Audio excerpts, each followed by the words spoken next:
그 일론 머스크의 지분 매도에 관해서는 테슬라에서 나온 수익을 엑시트하는 거는 제일 마지막이 될 거다. 이제 왜곡돼서 비판을 받고 있는데 사실 오히려 그런 행동 때문에 주가가 빠졌을 때 싸게 살 수 있는 그 다음에 또 서비스 산업, 뭐 충전소 산업이 있는데 서비스라는 건 이제 차량 수리, 유지 보수 이런 쪽 산업이고 그다음에 충전소는 이제 테슬라가 자체 충전 네트워크를 전 세계적으로 깔아서 테슬라 오너들이 와서 충전을 하면 일종의 약간의 충전 수수료를 취하는 분야인데요. 21년까지는 여기 이 사업부가 수익을 못 내고 있었는데 22년 2분기부터 수익으로 돌아섰습니다. 그리고 22년 4분기에는 영업이익률이 6%대까지 올라왔어요. 근데 아시겠지만 차는 점점 더 많이 막 매년 50% 이상 더 많이 팔리고 있고 그러면 차량 유지 보수나 충전소에서 얻을 수 있는 이익도 당연히 기하급수적으로 늘 수밖에 없는 거잖아요. 서비스 산업 같은 경우도 그래서 이제 규모의 경제를 달성하고 이익성이 크게 개선되는 시기에 들어와 있거든요. 그래서 서비스 산업만 해도 이제 연간 기준으로 보면 매출이 2조가 넘고요. 영업이익률이 6%라면 결코 적은 숫자가 아니죠. 그리고 또 하나 되게 재밌는 게 있어요. 테슬라는 이제 자동차 회사잖아요. 대부분의 이제 글로벌 자동차 회사들이 이제 대규모 장치 산업에 속하다 보니까 자기 자본만 가지고 사업을 할 수가 없고 엄청난 어떤 부채를 당겨서 어떤 시설 투자를 하고 있습니다. 그런데 거의 글로벌하게 봤을 때 유일하다시피 할 정도로 테슬라만 순현금 상태를 유지하고 있습니다. 가지고 있는 부채보다 가지고 있는 현금이 훨씬 많은 거죠. 그래서 특히 요즘 금리가 되게 높잖아요. 그렇죠. 네. 테슬라 입장에서는 거의 지금 현금 보유고가 한 25조? 이 현금만 가지고 그냥 은행에만 넣어놔도 엄청난 수익이 발생을 하고 있는 거예요. 그래서 4분기 같은 경우에 이자 수익이 1,550억이 발생을 했는데 이 상황이 이렇다 보니까 일론 머스크가 4분기 실적 발표회 때 나와서 내가 봐도 믿겨지지 않는다. 돈만 들고 있는데 수익이 4분기 때 1,550억이 났다. 앞으로 현금은 더 쌓일 거고 이런 것도 테슬라의 어떤 큰 장점이라고 할 수가 있겠습니다. 조금만 더 장기적으로 본다고 하면 테슬라의 미래를 밝게 바라볼 수 있는 부분이 상당히 많습니다. 특히 이제 그 미국 시장에서는 픽업 트럭 시장이 가장 큰 시장이고 연간 거의 300만 대씩 팔리는 시장이거든요. 근데 이제 테슬라의 전기 픽업 트럭인 사이버 트럭이 올해 아마 2분기 내지 3분기부터 이제 양산이 시작이 돼서 내년부터는 본격적으로 대량 양산에 들어갈 계획이거든요.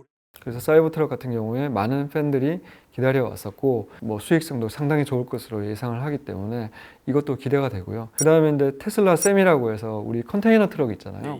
이게 지금 올해부터는 본격적으로 또 양산을 한다고 해서 대규모 공장을 만들어서 연간 한 5만 대 이상 판매를 이제 개시할 예정이거든요. 그래서 이것도 올해 내년에는 또 테슬라의 새로운 제품 라인업으로 추가가 될 예정입니다. 특히나 이제 자율주행에 대해서도 기대를 많이 하시는데 FSD라고 하는 풀 셀프 드라이빙 자율주행 기술이 미국에서는 이제 베타 테스터들한테 상당히 높은 수준의 어떤 그 기능을 제공을 하고 있거든요. 거의 웬만한 상황에서는 차가 알아서 다 운전하는 수준까지 지금 올라와 있습니다. 그리고 뭐 테슬라가 최근에 이제 그 테슬라 봇이라고 해서 로봇도 이제 만들고 있잖아요. 네. 근데 이제 과거에 뭐 그 우리가 이제 흔히 많이 봤던 보스턴 다이나믹스의 로봇이라든지 뭐 혼다의 아시모 이런 로봇들을 보면 굉장히 정교한 어떤 인간의 동작을 흉내내고 있지만 워낙 대당 가격이 뭐 수십억 원 하니까요. 그렇죠. 그래서 사실 보기는 되게 팬시하지만 가격이라든지 기능 면에서 사실 효용이 크게 있지 않다라는 게 문제였는데 테슬라가 개발하고 있는 로봇은 테슬라의 FSD 자율주행 기술에서 가지고 있는 AI 알고리즘을 카메라로 들어오는 시각적인 데이터를 판단하고 행동에 적용시키는 그런 알고리즘을 그대로 그 로봇에 인식한 거라서 쉽게 말하면 뇌가 있는 로봇을 지금 개발하고 있는 거거든요. 근데 그런 로봇이 만약에 2천만 원대에 팔린다라고 하면 집에서 가정부로 쓸 수 있겠죠. 지금 당장 우리 그 뭐냐 식당에서 왜 이렇게 서빙하는 트레이 가지고 이렇게 올다니는 로봇이 지금 한 2, 3천만 원 정도 하거든요.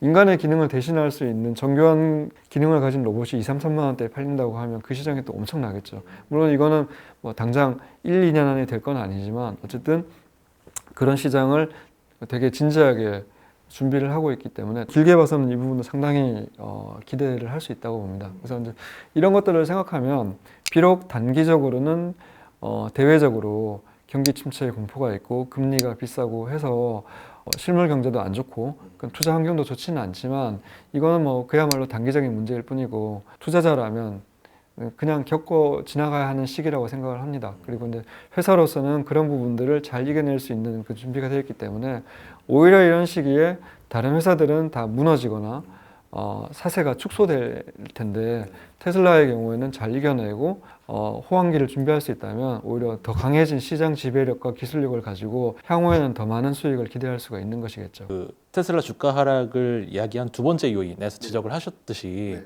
그 머스크의 그런 뭐 평소에 언행 이런 것들이 테슬라의 주가를 떨어뜨리는 요인이 되고 있다. 테슬라에 대한 팬들의 그 충성도, 팬덤 자체가 많이 떨어지고 이게 어떤 밸류 자체에 영향을 미치는 게 아닌가라고 보시는 분들도 있어서 오히려 더 뭐 제가 생각할 때는 영향을 미친 거는 본인의 개인 지분을 판매한 부분이었다고 생각을 해요. 결론부터 말씀드린다면 이것 역시 단기적인 소음, 노이즈 이런 거지 이게 본질적인 회사의 문제는 아니라고 봅니다. 그러니까 테슬라 주가에는 영향을 단기적으로 미칠 수 있겠지만 테슬라 회사 자체의 경쟁력에는 문제가 되지 않을 것이다. 일론 머스크의 지분 매도에 관해서는 과거에 2013년도에 일론 머스크가 테슬라 주주들에게 한 이야기가 있어요. 트위터를 통해서 이런 말을 했습니다. My money was first in and it will be the last out. 이라는 이제 말을 했는데 내가 이제 테슬라라는 회사의 가치를 제일 먼저 알아보고 내 돈을 집어넣어서 제일 처음으로 투자를 했지만 테슬라에서 나온 수익을 내가 이제 빼가는 엑시트하는 거는 제일 마지막이 될 거다. 그런데 결과적으로는 어쨌든 작년하고 재작년에 일론 머스크가 자기의 지분의 꽤 많은 부분을 팔았습니다. 근데 그 기간이 또 마침 테슬라 주가가 장기적으로 14개월 동안 쭉 내려왔는 구간과 겹쳐 있기 때문에 강성 테슬라를 지지하는 주주들조차도 원망을 많이 했었거든요. 근데 저는 그 대의 명분이 있다라고 하면 그것도 이해할 수 있다라는 게 제 생각입니다. 일론 머스크가 두 가지 이유 때문에 지분을 팔았습니다. 첫 번째는 2021년에 그 일종의 부자세라고 할 수 있는 세금을 13조를 냈습니다. 미국에. 개인 역사상 미국 인류 역사를 통틀어서 13조라는 세금을 낸 사람은 일론 머스크가 처음이자 마지막이에요. 그 세금을 내야 되니까 어쩔 수 없이 자기 지분을 판매해서 딱 세금 낼 만큼만 팔았거든요. 그 다음에는 작년 하반기 때 이제 트위터라는 회사를 인수하기 위해서 440억 정도의 달러. 그러니까 우리 돈으로 따지면 한 5, 60조 되는 거죠. 자금이 필요해서 또 그만큼의 지분을 몇 차례에 나눠서 팔았습니다. 워낙 이제 지금 시장에서 주식을 사는 사람보다는 파는 사람이 많은데 거기다가 일론 머스크의 지분까지 보태지니까 테슬라 주주들조차도 상당히 이제 힘든 시기였고 원망을 많이 했습니다. 그런데 저는 일론 머스크가 트위터를 인수한 배경이 일론 머스크의 어떤 개인의 사리사욕을 위해서가 아니라 어떤 기울어진 언론 환경, 팩트에 기반한 여론의 공간이 아니라 이해관계에 충실히 따르는 그런 언론 환경이 이제 만들어지다 보니까 전 세계적으로 다 이제 사람들이 사실과는 먼 세상에 살고 있다라는 게 일론 머스크의 판단인 것 같아요. 그리고 이제 아시다시피 테슬라는 이제 뭐 광고도 하지 않는 기업이다 보니까 사실 미디어 쪽에서 필요 이상으로 악의적으로 공격한 부분이 굉장히 많아 보입니다. 전 아까도 말씀드린 것처럼 저는 일론 머스크가 대의 명분이 있다면 그럴 수 있다고 생각해요. 뭐 그걸 팔아가지고 뭐 밥 사 먹고 뭐 여행 다니고 뭐 그런 게 아니라 지금도 일론 머스크는 5천만 원짜리 조립식 주택에 살고 있습니다. 다른 재산이 하나도 없어요. 그 다음에 이제 그런 일론 머스크의 발언이나 정치적인 소신들이 보수 쪽 진영을 뭐 편들어서 얘기하기도 하고 뭐 성소수자 쪽에 대해서 이야기도 하기도 하고 뭐 그런 부분들이 굉장히 악의적으로 이제 왜곡돼서 비판을 받고 있는데 사실 저는 그거는 개인의 신념이라고 생각하고 그 자체는 나쁘지 않다라고 보거든요. 그런데 어쨌든 이게 이제 언론 환경에서 포장되기로는 저 사람 이상한 사람이고 돈 많으니까 자기 하고 싶은 대로 하고 제멋대로인 인간이다. 물론 이게 아까도 말씀드린 것처럼 그런 것들이 종합적으로 봤을 때 회사 주가에 단기적으로 영향을 미칠 수가 있지만 장기적인 회사의 경쟁력에는 영향을 미치지 않고 그렇다면은 회사를 믿고 일론을 아는 투자자라면 사실 오히려 그런 행동 때문에 주가가 빠졌을 때 싸게 살 수 있는 주식을 모아갈 수 있는 기회가 될 수 있잖아요. 근데 그런 뭐 대인 명분이 있다곤 해도 머스크가 자꾸 지분을 파니까 언젠가는 그 머스크가 테슬라 지분을 모두 털고 그냥 아예 경영에서 손을 떼지 않을까라고 우려하시는 분들도 있는데 그럴 가능성에 대해서는 어떻게 보세요? 뭐 세상에 절대라는 건 없으니까 언젠가는 그럴 수도 있겠죠. 그러나 확실한 것은 단기간에는 그럴 일이 없을 것 같습니다. 또 일론 머스크가 누구보다도 그 회사의 어떤 성장성을 제일 잘 아는 사람일 거잖아요. 그래서 이게 나중에 가면 회사의 지분 가치가 훨씬 더 올라가 있을 텐데 굳이 이거를 싼 가격에 미리 팔 이유는 없는 거죠. 물론 일론 머스크가 이런 이야기를 한 적은 있습니다. 내가 테라포밍 화성을 이제 뭐 개척하겠다 이제 그 꿈을 위해서 언젠가는 내 전 재산을 다 팔아서 이 자금을 가지고 화성에 새로운 개척지를 만드는 자금으로 써야 할 때가 올 수도 있겠다. 그래서 만약에 이제 스페이스X가 이제 그런 준비가 다 되는 시기가 온다고 하면 그럴 수도 있겠죠. 그래서 원래는 일단 로켓을 화성까지 보내는 게 2026년에 계획이 돼 있고 28년부터는 거기 이제 식민지를 건설하고 뭐 이런 이제 계획이 있기는 있습니다만은 그게 뭐 그렇게 짧은 시간 안에 될 것 같지는 않고요. 뭐 제가 투자하고 있는 아주 기간에 뭐 일론이 지분을 다 팔고 나간다 그런 생각은 뭐 안 하셔도 될 것 같습니다. 어쨌든 뭐 머스크 개인에 대한 뭐 호불호나 뭐 가치 판단은 뭐 각자 다르겠지만 어쨌든 테슬라의 앞으로 이제 성장이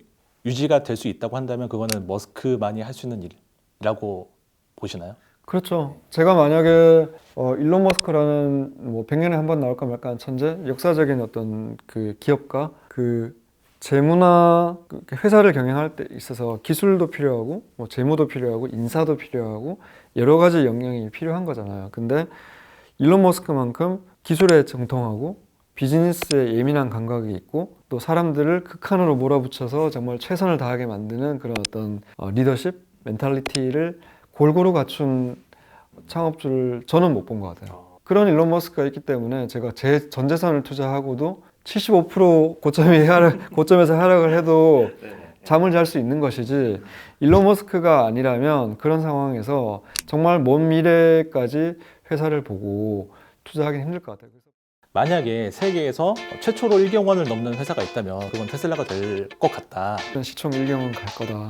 지금보다도 한 20배 정도는 더 올라갈 수 있는 셈이잖아요. 자율주행 시장, 에너지 시장, 보험 시장 엄청난 시장이 열리겠죠.